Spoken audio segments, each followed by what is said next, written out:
সালামু আলাইকুম ওয়া রাহমাতুল্লাহ।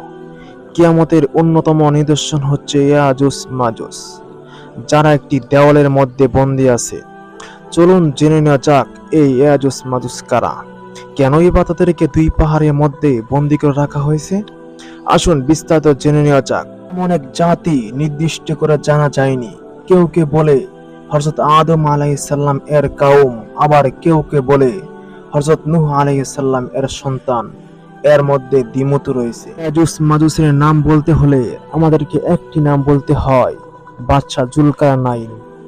কারো মতে তিনি আল্লাহর নবী ছিলেন, আবার কারো মতে তিনি একজন বীর যোদ্ধা ছিলেন। তবে কোরআনে সূরা কাহফে এসেছে এই বাদশাহ জুলকারনাইন এমন একজন বাদশাহ ছিলেন যে পূর্ব থেকে পশ্চিম সকল প্রদেশ শাসন করেছেন।